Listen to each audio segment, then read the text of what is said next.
There exists a profound and fundamental truth about the human soul that most people move through their entire lives without ever fully recognizing. There is a specific test that the soul endures in absolute and unbroken silence, a trial that lies entirely beyond the reach of any therapist, beyond the well-intentioned pages of self-help literature, and beyond even the deepest understanding of those who genuinely love you. You may have spent many long years believing you were simply surviving a series of difficult circumstances, wholly unaware that you were in fact undergoing the most rigorous and demanding examination that human consciousness can ever face.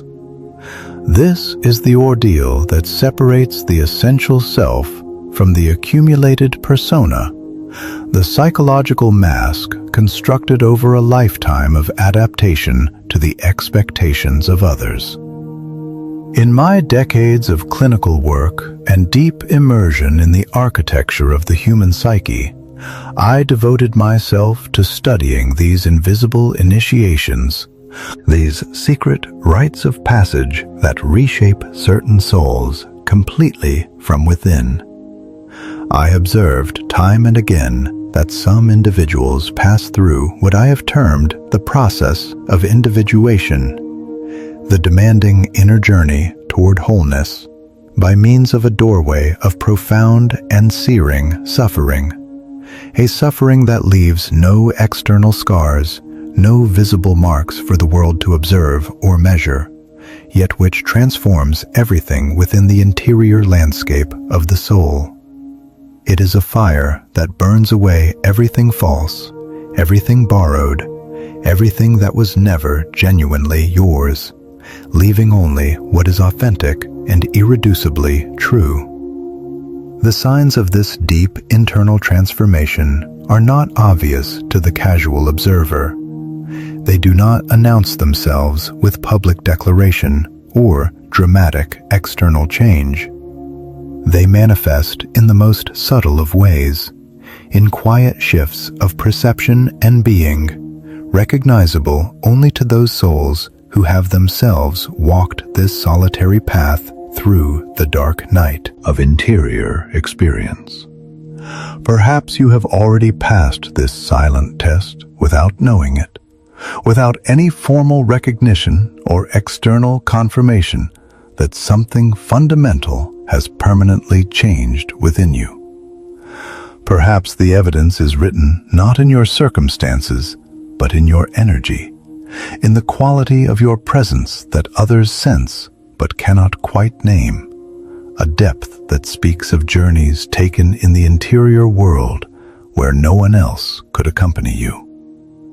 The 7 signs I want to explore with you are not achievements to be celebrated with external recognition.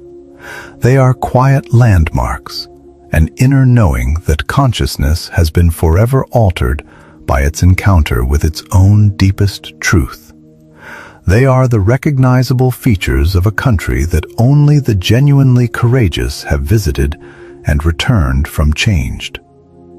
I have come to understand through my work and my own interior struggles that certain souls undergo what can only be described as a second psychological birth during their lifetime. This is not a physical event, but a profoundly spiritual one. It does not announce itself to the world.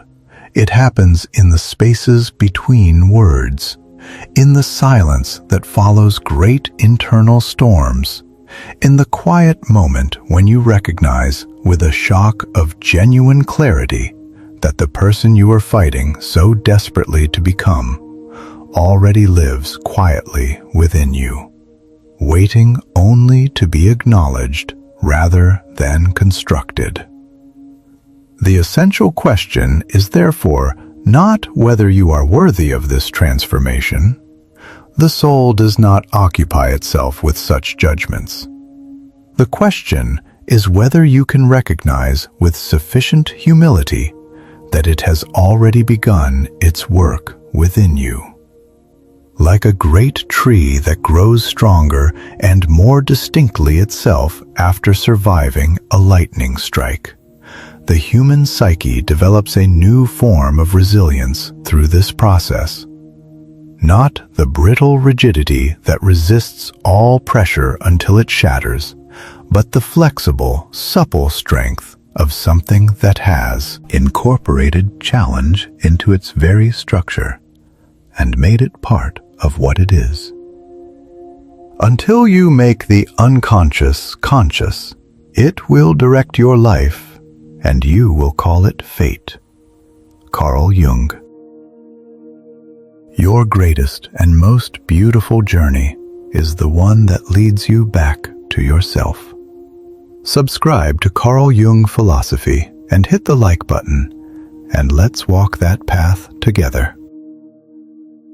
The first sign reveals itself most clearly in your transformed relationship with solitude.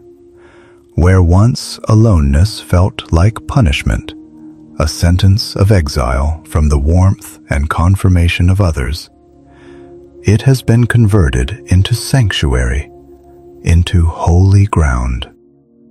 I have written extensively about the abandonment complex, that deep psychological wound which drives individuals to scatter their energy in desperate searches for approval and connection outside themselves.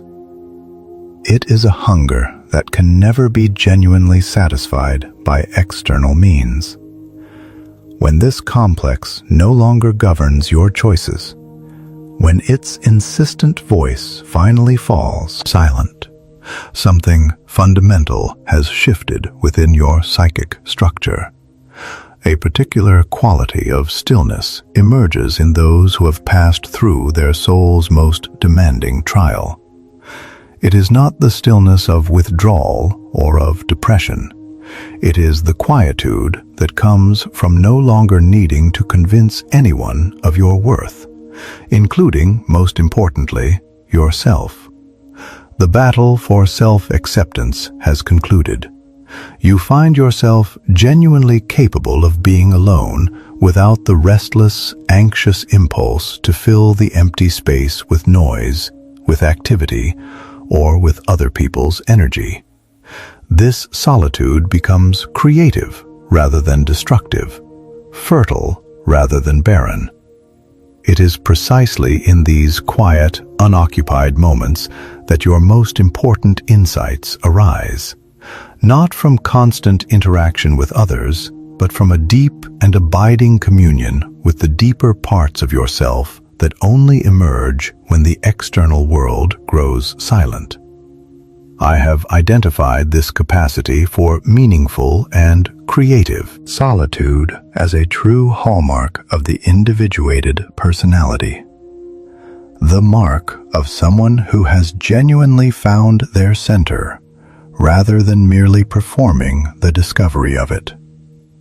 You may begin to notice, with compassion rather than judgment, how others flee from themselves through constant social engagement, through relentless entertainment, through relationships that function primarily as distractions rather than as genuine connections. There is no judgment in this observation, only a quiet recognition of patterns you yourself once followed, patterns you have now permanently outgrown. Leave the number 111 in the comments. In the symbolic and psychological framework that Jung spent his life mapping, 111 represents the first genuine awakening of individual consciousness, the moment a soul stops moving automatically through inherited patterns and begins recognizing the deeper intelligence operating beneath the surface of its experience. If something in what you have just encountered resonates with a transformation you have been living through without having the language for it, 111 is your signal. The second sign manifests powerfully in your transformed relationship with your own shadow. Much of my career was devoted to exploring the critical process of shadow integration, the psychological work by which we cease rejecting the darker, disowned aspects of our personality and begin instead to work with them consciously, bringing them into the full light of awareness. This is not work for the faint of heart. It requires a willingness to look directly at what you would most prefer to look away from, and to find there not a monster to be eliminated, but a neglected dimension of yourself that has been waiting with considerable patience for your honest acknowledgement. This integration occurs within you in ways that would have been entirely impossible before your interior trial. You develop a brutal and uncompromising honesty with yourself about your own capacity for manipulation, your hidden hungers for power and control, your ability to wound others when you feel sufficiently threatened or cornered. Rather than terrifying you as it once would have, this depth of self-knowledge becomes a genuine source of strength and psychological realism. You know what you are capable of, and therefore you can master it rather than being mastered by it.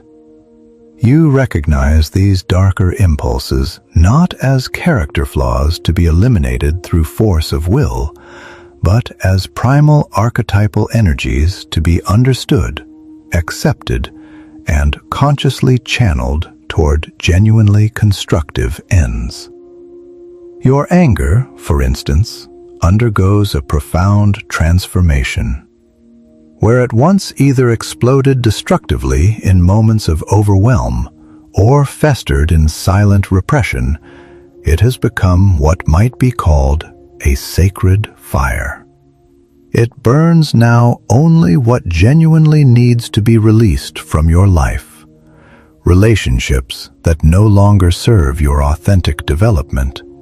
Patterns that keep you compressed into a version of yourself you have already outgrown.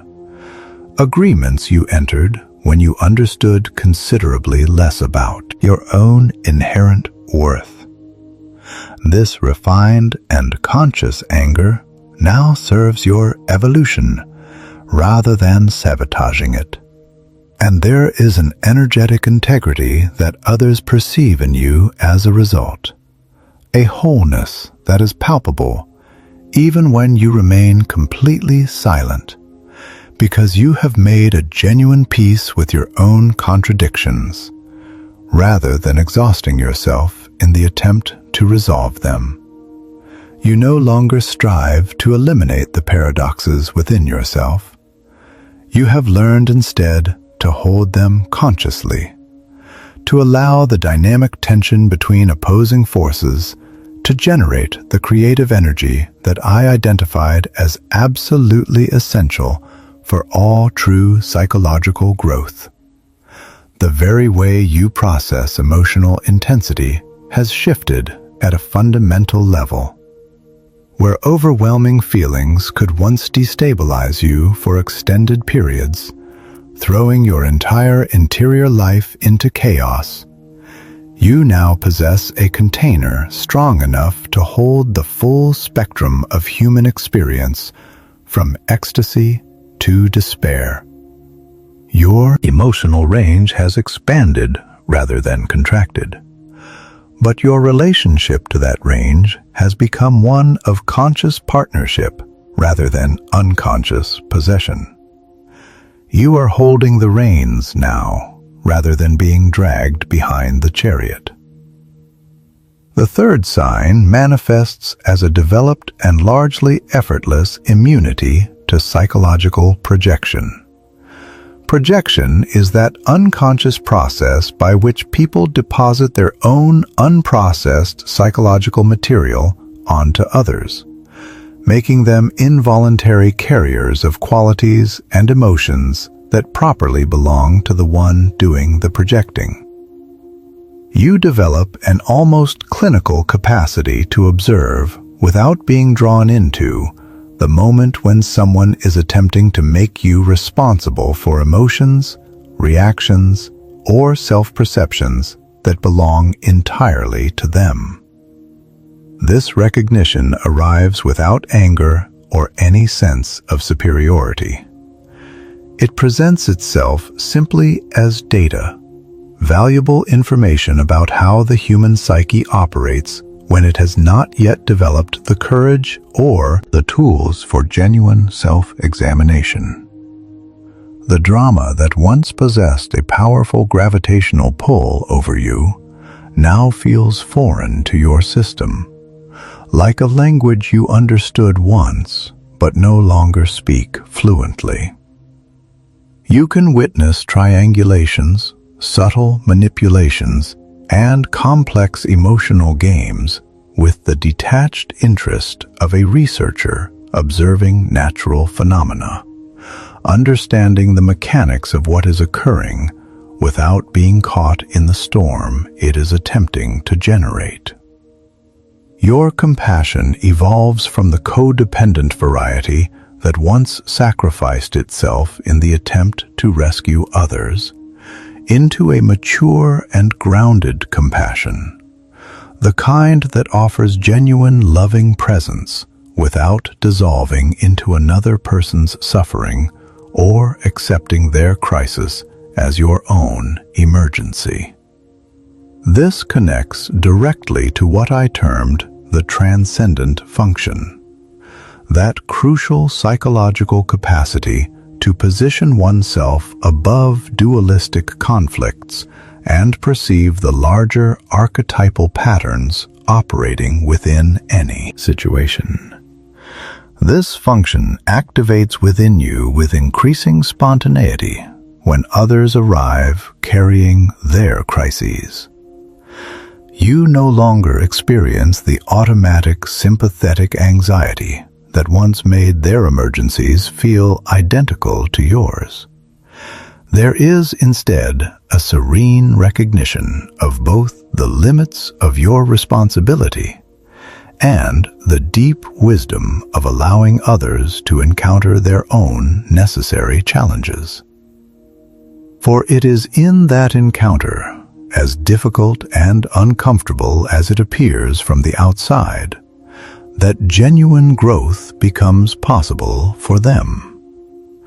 You find yourself naturally, almost instinctively, withdrawing from situations where your energy is being utilized to maintain someone else's fragile emotional equilibrium, not as an act of cruelty, but as an expression of genuine clarity about the crucial difference between supporting another's authentic growth and enabling their continued avoidance of the lessons their life is specifically designed to deliver.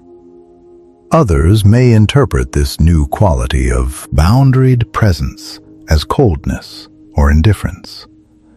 You recognize it for what it actually is, the necessary protection of something sacred and irreplaceable within yourself. The fourth sign emerges in your intuitive capacity, which has blossomed into a fully activated and reliable function of your entire psyche. Where once you depended primarily on logical analysis, carefully weighing every available option, constructing elaborate lists of considerations, you now consult an inner knowing, a quality of direct perception that connects you to information lying well beyond the reach of rational thought alone. Synchronicities, those meaningful coincidences that I spent much of my career documenting and theorizing, begin to flow through your life with increasing frequency and undeniable significance, creating a palpable sense that events are aligning according to an intelligence considerably greater than your own conscious planning could ever orchestrate. You develop, through practice, a reliable ability to distinguish between the urgent, frantic demands of the wounded ego grasping for control and the quiet, persistent guidance of the self, that archetype of wholeness that emerges and deepens as individuation advances. Your capacity to read the invisible layers of people and situations expands in ways that are difficult to articulate, but impossible to mistake once you have genuinely experienced them.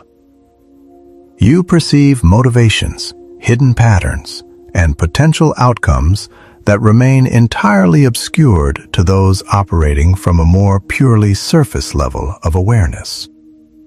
Not through cynicism or suspicion, but through a refined sensitivity to the energetic information flowing beneath what is visibly presented. Leave the number 444 in the comments.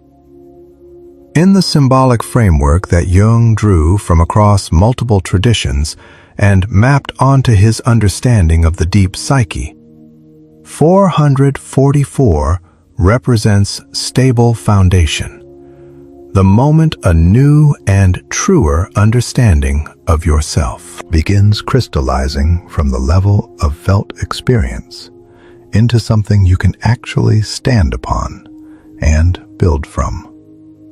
If the signs being described here are resonating with something you have been living through, 444 marks that recognition precisely.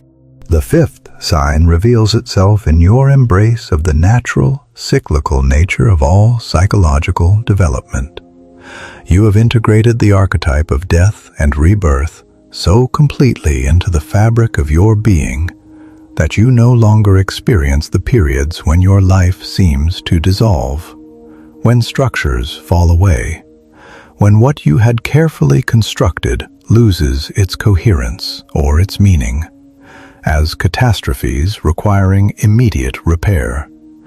These times of apparent ending have become familiar to you, almost welcome in a certain sense, as necessary preludes to expansion and renewal.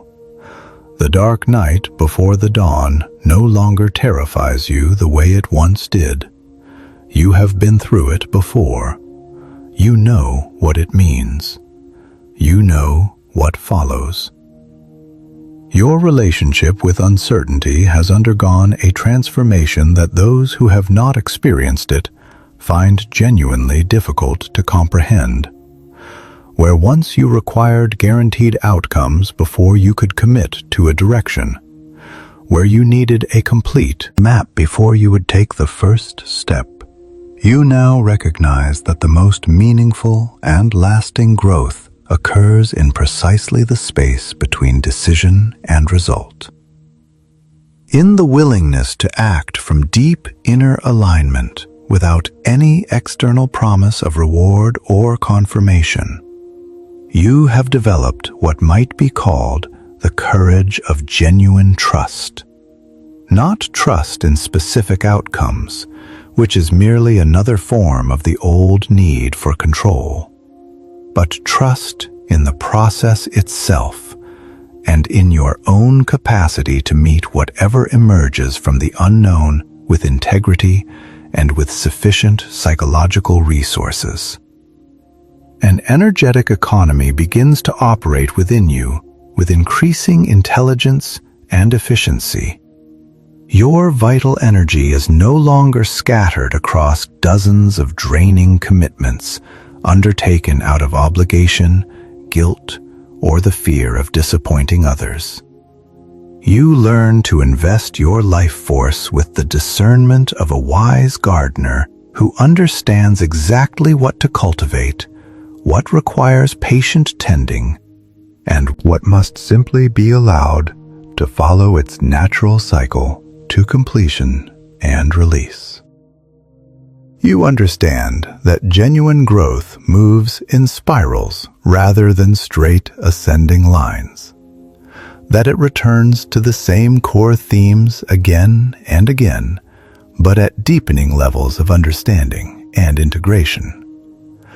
This brings with it a tremendous patience with your own process, a genuine kindness toward your own unfolding that is qualitatively different from anything that could have been available to you before the trial. Your creativity undergoes a fundamental reorientation from being a tool for external achievement and the demonstration of your worth to the world, into a mode of authentic internal expression. You create not to prove anything to anyone, but because creation has become a form of communion, a sacred dialogue between your conscious mind and the deeper intelligence moving through you. The creative act itself becomes sufficient, regardless of whether the world recognizes or values what it produces. This represents a profound freedom that those still trapped in the need for external validation cannot yet access or even fully imagine. The sixth sign emerges with particular clarity in your transformed relationship with external validation. I wrote extensively about the inferiority complex, those deep psychological wounds that drive individuals to constantly measure themselves against others and to expend enormous energy demonstrating their worth to an audience that can never finally satisfy them. This complex dissolves within you so completely that the very impulse to measure your value against external standards begins to feel genuinely foreign, like a reflex from a previous version of yourself that you can observe with curiosity rather than identification. You develop what I called firm inner authority, a stable psychological structure that validates your own experiences and perceptions independently of social consensus or popular opinion. This is one of the most significant and practically consequential shifts that the entire process of individuation produces. Your self-worth no longer fluctuates with the changing conditions of praise or criticism. Both register with a similar quality of neutrality, processed as potentially useful information or not, but never experienced as final verdicts on the nature of your soul.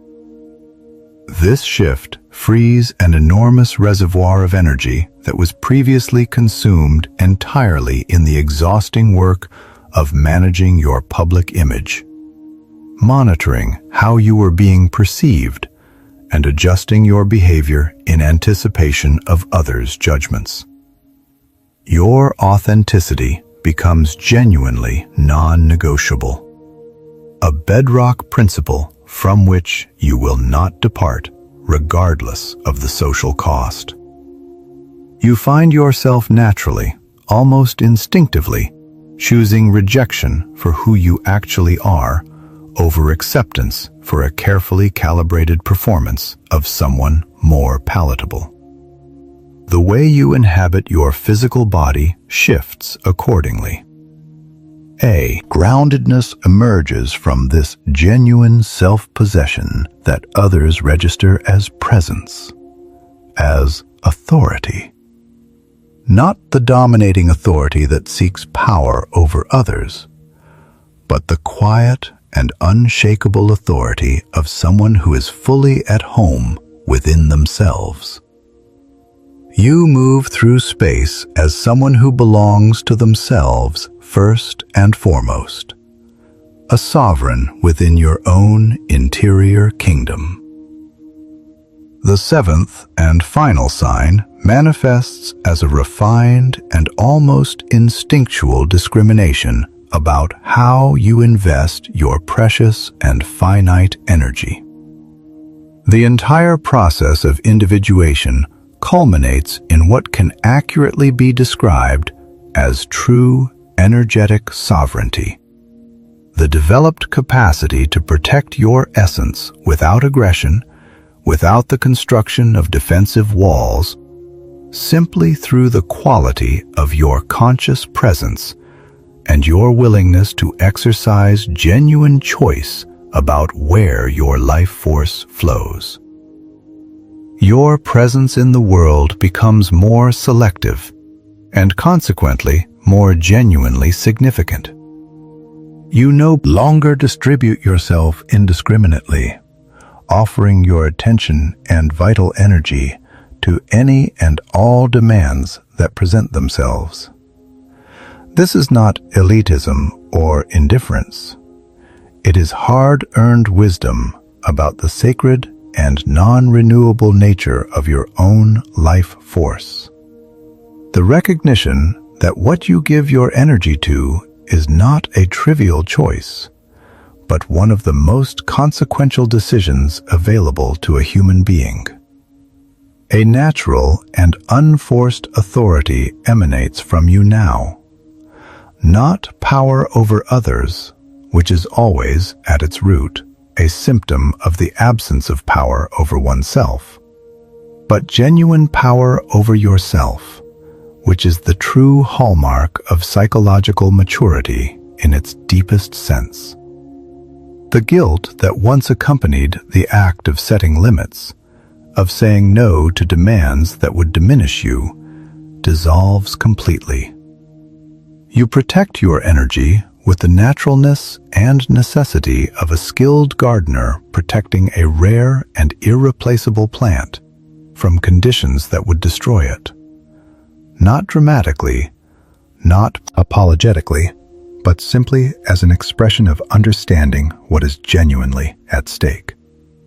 You develop the capacity to recognize with swift and sure intuition those individuals, projects, and relationships that drain your vitality without offering anything of authentic value in return.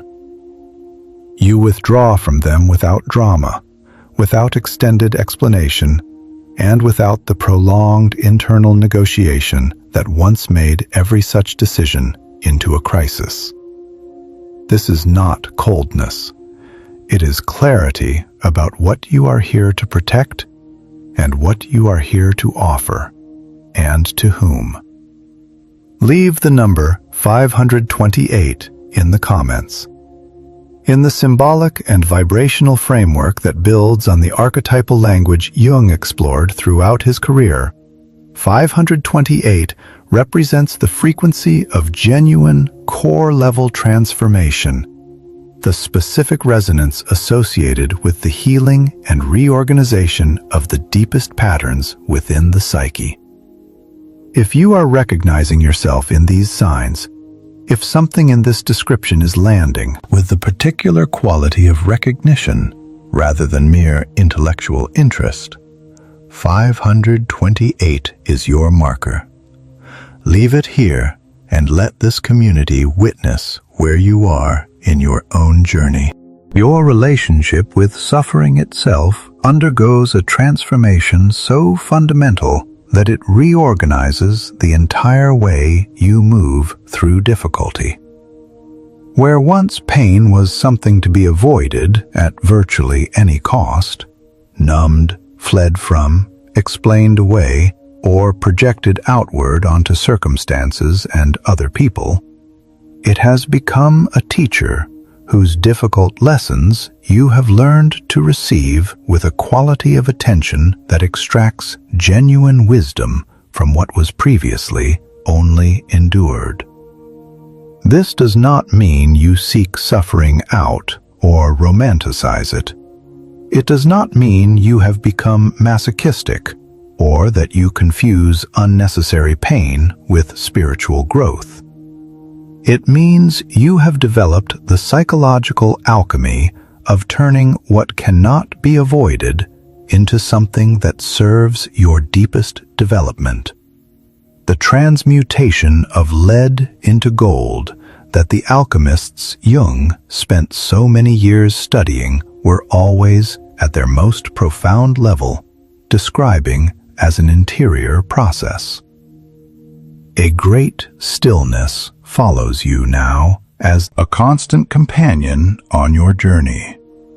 Not an absence of movement, engagement, or deep feeling, but a presence of centered calm that persists beneath whatever surface conditions you are navigating. This stillness is not performed. It cannot be performed. It can only be arrived at through the specific passage you have already made. It attracts, without any deliberate effort on your part, those who are searching for something they cannot quite name, a quality of being that they sense somewhere in their experience they have lost access to, or perhaps never yet found. You become, without trying and without seeking it, a living demonstration of what the individuated soul actually looks and feels like in ordinary human existence.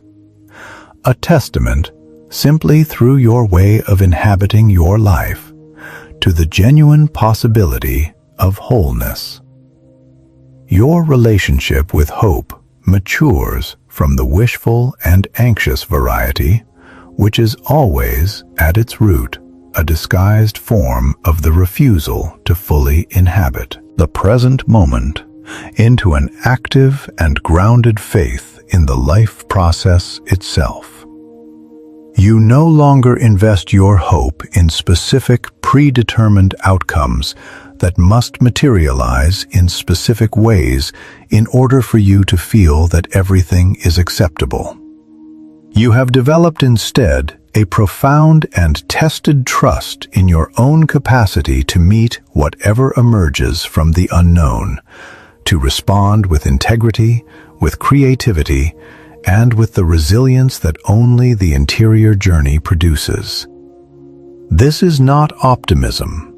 Optimism is a mood, a temperamental orientation toward expecting favorable outcomes. What you carry is something considerably more durable, a structural confidence in your own capacity to navigate whatever actually arrives. This second psychological birth marks not merely a recovery from wounding, not simply a return to some prior state of health that the difficulties temporarily disrupted, but a fundamental reorganization of consciousness itself. You become psychologically independent of your earliest programming in ways that were genuinely impossible before the trial. The conditioning of your family system, of your culture, of the particular emotional environment in which your earliest self was formed. These things no longer operate as invisible scripts directing your choices from beneath the threshold of awareness. You have brought them into consciousness. You have examined them, and you have made the deliberate, costly, and irreversible choice to live from something deeper and more genuinely your own. There is a sense of completion that emerges from this place that has nothing whatsoever to do with external achievements and everything to do with an internal reconciliation. A peace treaty finally negotiated and signed between all the warring dimensions of yourself that have been in conflict for as long as you can remember. You no longer need to recover from your past because you have learned, through the most demanding possible means, to create your life from your present moment, from what is actual rather than from what was, from what you genuinely are rather than from what you were conditioned to believe you must become in order to be acceptable.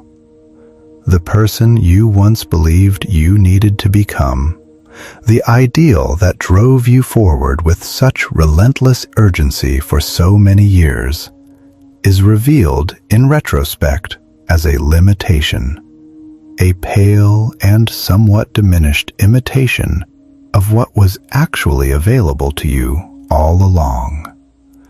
The unique, flawed, contradictory, and genuinely magnificent being that you already were, waiting beneath every layer of performance and adaptation for the moment you would finally have the courage to simply be it, without apology and without the exhausting labor of constant justification.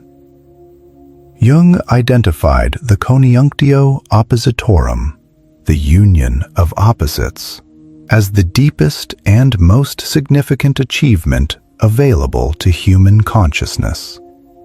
The reconciliation within a single psyche of everything that appeared to be in irresolvable conflict, light and shadow, strength and vulnerability, the impulse toward solitude and the genuine desire for authentic connection, the capacity for fierce self-protection and the openness to real intimacy. When these opposing forces are no longer splitting you in two, when they have been integrated into a dynamic and living wholeness, you are no longer depleted by the internal conflict that once consumed so much of your available energy. That energy returns to you, and what you do with it from that place of genuine integration is what your actual life, the life that was always waiting on the other side of the trial, is made of. If you recognize yourself in these 7 signs, know with genuine certainty that you have passed through an initiation that the majority of people will never encounter, and that those who have not experienced it from the inside cannot fully understand from the outside. You have undergone a journey that cannot be adequately conveyed in language only pointed toward. Your transformation serves not only your own evolution. It creates, simply through your way of being present in the world, a template of possibility for others who are earlier in their own passage. Your presence in a room changes the quality of what is available there, not because you seek to influence or to teach or to demonstrate anything, but because wholeness, when it is genuine, is contagious in the best possible sense. It reminds others at a level beneath conscious thought that something they may have given up on is actually possible. And this is not an ending. This is the beginning of the next and more mysterious phase of your evolution. The journey of conscious individuation does not conclude. It deepens. It opens into territories that were inaccessible before you completed the passage you have now completed. What becomes available on the far side of the soul's most demanding test is not rest or arrival at some final destination of permanent peace. It is the capacity to engage with life from a fundamentally different and more authentic foundation, to bring everything you are without concealment and without performance into genuine contact with everything that is. Subscribe to Carl Jung philosophy and continue this journey with us, because the soul that has passed its most difficult test is only now beginning to discover what it was always being prepared for. Leave the number 777 in the comments. In the symbolic language of quantum consciousness and the deep archetypal framework that Jung mapped throughout his lifetime of clinical and theoretical work, 777 represents the alignment of inner truth with outer reality. The specific moment when what has been developed through interior work begins expressing itself visibly and undeniably in the quality of your lived experience. If these 7 signs have landed with genuine recognition rather than mere intellectual interest, if something in you has said, "Yes, this is what I have been living through," then 777 is your signal. Leave it here. Let this moment be marked. Let this community witness where you are standing.